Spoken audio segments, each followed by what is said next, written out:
Welcome back to our channel Padhaku Log. My name is CS Payal Popli and आज इस video में हम बात करने वाले हैं डिफरेंट टाइप्स ऑफ रिट के बारे में। यस, प्रीवियस वीडियो में हमने पढ़ा कि रिट पिटिशन होता क्या है प्लस इसे कब फाइल किया जाता है। आज की इस वीडियो में हम इसी के टाइप्स के ऊपर डिस्कशन करेंगे, लेकिन बिफोर दैट अगर आपने प्रीवियस वीडियो नहीं देखा है तो यहाँ आई बटन में एक लिंक प्लेस करूंगे वीडियो का, उस पर क्लिक कीजिएगा और वो वीडियो देख लीजिएगा। क्योंकि जब तक आपको रिट पिटिशन का मतलब नहीं पता होगा ना, उसके टाइप समझना थोड़ा सा डिफिकल्ट होगा। या फिर अगर आपको रिट पिटिशन का ऑलरेडी मतलब पता है तो you can continue with this video, no problem. ठीक है, चलिए शुरू करते हैं। इंडिया में टोटल 5 तरह की रिट्स को एनफोर्स किया जा सकता है। कौन कौन सी हैं ये आपके स्क्रीन पे लिखी हुई हैं। इन्हीं की एक्सप्लेनेशन आज की इस वीडियो में रहेगी with the help of some examples. ठीक है, शुरुआत करते हैं हम हमारी फर्स्ट रिट के साथ, जो कि है हैबियस कॉर्पस। इमेजिन करिए कि आप एक बहुत ही सीधे साधे इंसान हैं। मतलब इमेजिन कर लीजिए, होंगे नहीं ऑब्वियसली, राइट, पर कर लिया इमेजिन। हम बहुत सीधे साधे हैं, हमने कभी कोई गलत काम नहीं किया है, किसी को कोई चोट नहीं पहुंचाई, किसी का कुछ गलत नहीं किया। लेकिन एक दिन अचानक से कोई अथॉरिटी हमें उठाती है और डिटेन कर लेती है, जेल में ले जाती है या हमें अपनी हिरासत में ले लेती है। और तो और हमें बताती भी नहीं है कि हमने किया क्या है। हमें हमारे वकील को कॉल नहीं करने देती, कुछ प्रूव नहीं कर पाती कि हमने कोई गलत काम किया है, फिर भी हमें डिटेन करके रखती है। तो ऐसे में हमारा जो डिटेंशन है वो कहलाया जाता है अनलॉफुल डिटेंशन। मतलब हमें अनलॉफुली, इलीगली डिटेन करके रखा गया है, हिरासत में लेके रखा गया है। अब यहां अगर आपको नहीं पता ना, तो आपका एक फंडामेंटल राइट वायलेट हो रहा है। हर इंसान का इंडिया में रहते हुए ये राइट बनता है कि वो फ्रीडम एंजॉय करे, लिबर्टी ले। लेकिन अगर ये लिबर्टी, ये फ्रीडम उससे छीन ली जाती है, that too without any reason, without उसके कुछ किए हुए, तो ऐसे में हमारा ये फंडामेंटल राइट क्या होता है, ब्रीच हो जाता है, वायलेट हो जाता है। और भाई ये तो हमें पता ही है, जब भी हमारा फंडामेंटल राइट वायलेट होता है तो हमें क्या करना होता है, इधर हाई कोर्ट या फिर सुप्रीम कोर्ट में रिट पिटिशन लगानी होती है। पर यहां क्वेश्चन अराइज होता है, कौन सी वाली? Answer is habeas corpus. जब भी किसी इंसान को अनलॉफुली, इलीगली डिटेन किया जाता है किसी अथॉरिटी द्वारा, उसकी फ्रीडम छीनी जाती है, उसका फंडामेंटल राइट वायलेट किया जाता है, तो रिट पिटिशन लगती है हैबियस कॉर्पस। ये एक लैटिन वर्ड है जिसका मतलब होता है to have the body of. मतलब हमारी बॉडी पे हमारा कंट्रोल है, कोई भी उसे इलीगली डिटेन नहीं कर सकता, हमारी बॉडी के राइट्स हमसे नहीं छीन सकता। This writ is issued to enforce fundamental right of individual liberty against unlawful detention. Unlawfully detain किया जाए, जो लिबर्टी वाला जो हमारा फंडामेंटल राइट है वो वायलेट होता है, जिसके चलते हुए ये रिट लगती है। Through habeas corpus, Supreme Court or High Court orders one person who has arrested another person to bring the body of the latter before the court. इस रिट के चलते हुए इधर हाई कोर्ट या फिर सुप्रीम कोर्ट, जहां पे भी आपने रिट पिटिशन लगाई है, ऑब्वियसली वो वाला कोर्ट ऑर्डर करेगा उस इंसान को जिसने आपको डिटेन किया है कि आपको कोर्ट के सामने पेश किया जाए। The Supreme Court और High Court can issue this writ against both private and public authorities. ये ध्यान देने वाली बात है थोड़ी सी। ये बोलते हैं कि सुप्रीम कोर्ट और हाई कोर्ट इस रिट के चलते हुए किसी पब्लिक अथॉरिटी या फिर प्राइवेट अथॉरिटी को भी ऑर्डर दे सकता है। एक चीज हमेशा ध्यान में रखना, मैक्सिमम रिट्स ऐसी हैं जो कि पब्लिक अथॉरिटीज के अगेंस्ट ही इशू की जा सकती हैं। बहुत ही सिलेक्टेड ऐसी होंगी जो प्राइवेट के ऊपर भी लागू होगी, मतलब प्राइवेट को भी उसके चलते हुए ऑर्डर दिया जा सकता है। तो उन सिलेक्टेड रिट्स में से एक रिट है हमारी हैबियस कॉर्पस। ठीक है, तो नेक्स्ट टाइम आपको या आपके किसी दोस्त को, किसी संबंधी को अगर पुलिस पकड़ के ले जाती है या कोई भी पकड़ के ले जाता है और इलीगली डिटेन करता है बिना ये बताए हुए कि भैया उसका कसूर क्या है, तो ऐसे में आपको पता है कि कहाँ जाना है और क्या फाइल करना है। ठीक है, चलिए बात करते हैं हम हमारे सेकेंड रिट के बारे में, जो कि है मैंडेमस। भाई देखो, एक दिन तुम किसी पब्लिक ऑफिशियल के पास गए और तुमने बोला कि सर आपका ये काम बनता था, लेकिन आपने ये काम किया नहीं है, प्लीज कर दीजिए। सामने वाले इंसान ने बहुत ही बुरा मुंह बना के बोला, मैं नहीं करूंगा, तुम कुछ भी बोलो। क्या हो रहा है यहाँ पे?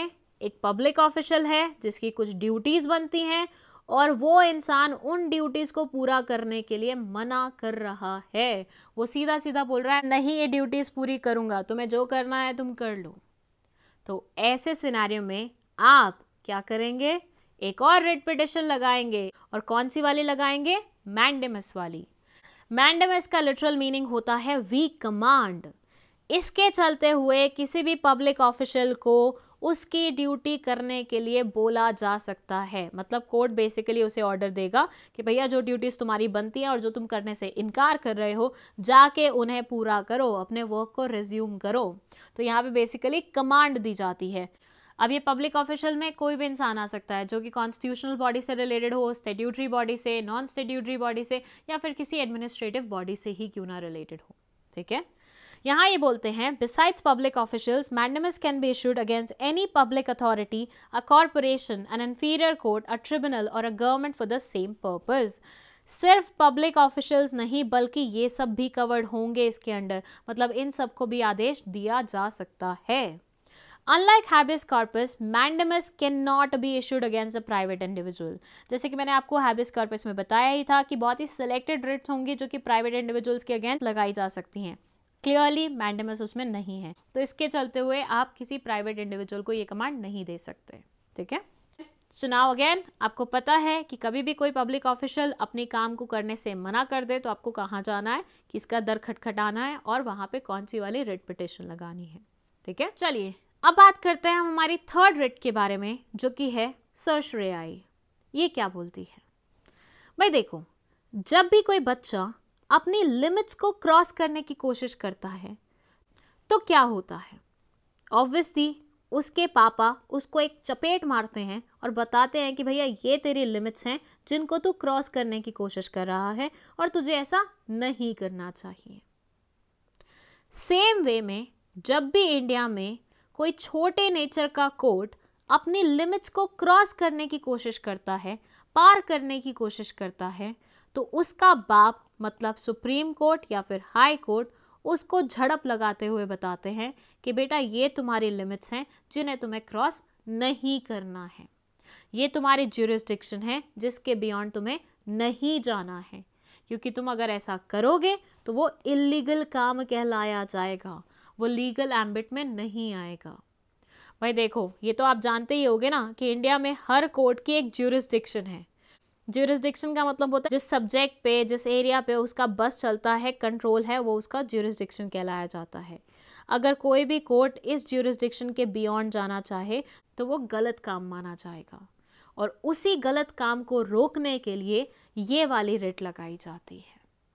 The literal meaning of this writ is to be certified और टू बी इन्फॉर्म्ड। इसका लिटरल मीनिंग ये होता है, this writ is issued by a court higher in authority to a lower court or tribunal, ordering them either to transfer a case pending with them to itself or quash the order in the case.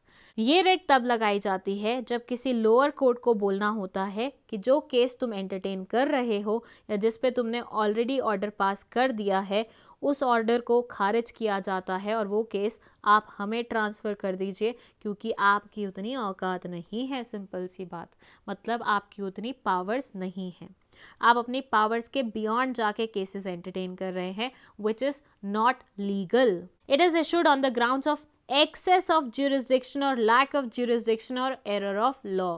ये तब issue की जाती है जब कोई jurisdiction को cross करने की कोशिश करता है या जिस पे आपकी ज्यूरिसडिक्शन बनती नहीं थी ऐसा वाला केस एंटरटेन करने की कोशिश करता है या फिर लॉ के किसी एरर के चलते हुए। It not only prevents but also cures for the mistakes in the judiciary. ये ना सिर्फ प्रिवेंट करता है बल्कि गलतियां जुडिशरी की क्योर भी करता है, मतलब सही भी करता है। लेकिन इसमें 2-3 चीज़ें हैं जो आपको याद रखनी है। क्या 1991 से पहले सिनेरियो इस वाली रिट को लेके थोड़ा सा डिफरेंट था और 1991 के बाद सिनेरियो थोड़ा सा डिफरेंट हो गया। क्या चेंज आया एग्जैक्टली वो मैं आपको बताती हूँ। Before 1991, this writ used to be issued only against judicial and quasi-judicial authorities and not against administrative authorities. whereas after 1991 Supreme Court ruled that this writ can be issued even against administrative authorities affecting the rights of individuals. 1991 से पहले ये वाली writ या तो judicial या फिर quasi judicial authorities के against ही order की जाती थी, लेकिन 1991 के बाद एडमिनिस्ट्रेटिव लोगों को भी इसकी चपेट में ले लिया गया है। मतलब आज की डेट में एडमिनिस्ट्रेटिव अथॉरिटीज के अगेंस्ट भी ये रिट पिटिशन इशू की जा सकती है। It cannot be issued against legislative bodies and private individuals or bodies. लेकिन ये legislative bodies और private individuals के अगेंस्ट इशू नहीं की जा सकती। तो किसके किसके अगेंस्ट हो सकती है? Judicial, quasi judicial and administrative. किसके अगेंस्ट नहीं हो सकती? प्राइवेट इंडिविजुअल्स के अगेंस्ट और लेजिस्लेटिव बॉडीज के अगेंस्ट। ठीक है, कब ऑर्डर होगी? जब भी कोई अपनी लिमिट्स को पार करने की कोशिश करेगा, अपनी लिमिट्स के बियॉन्ड जाने की कोशिश करेगा। ठीक है, नेक्स्ट रिट है हमारी प्रोहिबिशन। भाई ऑब्वियसली थोड़ा बहुत तो नाम से ही समझ में आ रहा है, प्रोहिबिशन मतलब किसी को रोकना। ये वाली रिट हमारी प्रीवियस वाली रिट मतलब सर्शरियोरी से बहुत हद तक मिलती जुलती है। The only difference is this कि सर्शरियोरी तब ऑर्डर की जाती है जब ऑलरेडी डिसीजन ले लिया जाता है, जब ऑलरेडी सामने वाले ने अपनी लिमिट्स पार कर दी हैं। लेकिन प्रोहिबिशन वाली रिट तब इशू की जाती है जब अथॉरिटी ने डिसीजन लिया नहीं है, ज्यूरिसडिक्शन अभी पार की नहीं है एज सच, बस वो सोच रही है। तो ऐसे में उसको पहले से ही रोक दिया जाता है।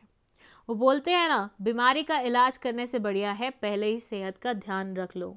तो यहाँ पे इस रिट के चलते हुए हम पहले से ही ध्यान रख रहे हैं कि कोई अपनी लिमिट को क्रॉस नहीं करे। सो ये बोलते हैं the literal meaning of prohibition is to forbid. A court that is higher in position issues a prohibition writ against a court that is lower in position to prevent the latter from exceeding its jurisdiction और usurping a jurisdiction that it does not possesses. बड़ा court छोटे court को order करता है कि बेटा देख तेरी लिमिट्स थोड़ी कम है, तुझे अपने लिमिट्स में ही काम करना चाहिए, अपने लिमिट्स को क्रॉस मत कर। इट डायरेक्ट्स इन एक्टिविटी, यहाँ पे ये सामने वाले को कुछ काम नहीं करने के लिए बोलता। डायरेक्ट्स इन एक्टिविटी का मतलब होता है कोई एक्टिविटी करने से रोकना। Writ of petition can only B issued against judicial and quasi judicial authorities. ये वाली जो रिट है वो सिर्फ जुडिशियल और क्वाजी जुडिशियल अथॉरिटीज के ही अगेंस्ट फाइल की जा सकती है। एडमिनिस्ट्रेटिव अथॉरिटीज, लेजिस्लेटिव अथॉरिटीज और प्राइवेट इंडिविजुअल्स को यहाँ पे कवर नहीं किया गया। तो जैसे सर्शरियोरी हमारी एडमिनिस्ट्रेटिव अथॉरिटीज को भी कवर कर रही थी, प्रोहिबिशन वाली सिर्फ और सिर्फ क्वाजी जुडिशियल और जुडिशियल अथॉरिटीज को ही कवर करती है। दोनों में बहुत ज़्यादा डिफरेंस नहीं है। सर्शरियोरी बेसिकली केस खत्म हो चुका है, डिसीजन आ चुका है, ऑर्डर आ चुका है, तब एक्शन लेती है, जबकि प्रोहिबिशन उससे पहले ही एक्शन ले लेती है। ठीक है, चलिए अब बात करते हैं हमारे लास्ट रिट के बारे में, जो कि है क्यो वारंटो। इमेजिन करिए आप एक दिन किसी गवर्नमेंट अथॉरिटी के ऑफिस में जाके बैठे हैं। वहां आपने नोटिस किया कि जो इंसान वहां पे पावर्स ऑक्यूपाई कर रहा है वो इंसान तो उतना लायक ही नहीं लग रहा कि उसे वो पोजीशन मिल सके, उसे वो कुर्सी मिल सके जिस पे वो बैठा हुआ है। वो तो बहुत ही गेला सा इंसान लग रहा है आपको। तो ऐसे में अगर आपको बहुत सारे डाउट्स आ रहे हैं और आप जानना चाहते हैं कि किस अथॉरिटी के चलते हुए उस इंसान को वो पोजीशन मिली है, वो चेयर मिली है, तो आप एक रिट फाइल करेंगे जिसको हम बोलते हैं क्यो वारंटो। क्यो वारंटो का लिटरल मीनिंग होता है बाय व्हाट अथॉरिटी और वारंट। किस अथॉरिटी से तुमने वो पोजीशन ऑक्यूपाई की हुई है वो बताओ हमें। Supreme Court और High Court issued this writ to prevent illegal absorption of a public office by a person. एक इंसान जब illegally किसी पोस्ट को पा लेता है तो उस चीज़ को रोकने के लिए सुप्रीम कोर्ट या हाई कोर्ट ये वाली रिट इशू करते हैं। Through this writ, the court inquires into legality of the claim of the person to be a public office. यहाँ पे बेसिकली कोर्ट इंक्वायरी करेगा क्या वो बंदा एक्चुअली लायक है उस पोजीशन के लिए कि नहीं है। उसको ऐसे ही तो किसी फेवर के चलते वो पोजीशन नहीं मिली है। It can't be issued against private और मिनिस्ट्रियल ऑफिस। ये मिनिस्ट्रियल ऑफिस या फिर प्राइवेट इंडिविजुअल्स के अगेंस्ट इशू नहीं किया जा सकता। तो भाई देखो, सिंपल सी बात है, जब भी आपको डाउट हो कि ये इंसान इस पोजीशन पे बैठने लायक है कि नहीं है तो आप ये वाली रिट पिटिशन लगा सकते हो, बट शर्ते वो इंसान प्राइवेट इंडिविजुअल या फिर मिनिस्ट्रियल पोस्ट में नहीं होना चाहिए। ठीक है, आ गई बात समझ? तो एक बार अगर आपको रिवाइज कराऊं तो हैबेस कॉर्पस कब लगाया जाता है? जब आपको इलीगली डिटेन किया जाता है। मैंडेबस हम कमांड करने के लिए लगाते हैं कि पब्लिक ऑफिशियल अपनी काम पूरी करो, अपनी ड्यूटीज निभाओ। Certiorari basically higher court lower court के लिए लगाता है ताकि वो अपनी ज्यूरिसडिक्शन के बियॉन्ड ऑर्डर जो दे रहा है उसको क्वैश कर सके। और प्रोहिबिशन वो ऑर्डर पास करने से पहले ही सामने वाले को रोकने के लिए लगाया जाता है। क्यो वारंटो बेसिकली किसी की अथॉरिटी जानने के लिए लगाया जाता है ताकि पता चले कि वो उस पोजीशन पे कैसे बैठा हुआ है। नाउ आई होप आपको ये सारे रिट्स बहुत अच्छे तरीके से समझ में आ गई हैं। कोई भी डाउट है let us know in the comment section. With that अगर आपको चाहिए आपके किसी पर्टिकुलर टॉपिक पे हम आपके लिए वीडियो बनाएं तो वो भी आप हमें कमेंट सेक्शन में सजेस्ट कर सकते हैं। वीडियो पसंद आई है तो लाइक का बटन ज़रूर दबाइएगा, कमेंट करके हमें ज़रूर बताइएगा कि आपका एक्सपीरियंस कैसा रहा हमारे वीडियो को देख के। प्लस अगर इतना ही पसंद आ रहा है चैनल तो सब्सक्राइब भी कर दो यार, और अपने दोस्तों के साथ शेयर भी कर दो। That's it, thank you so much for watching this video.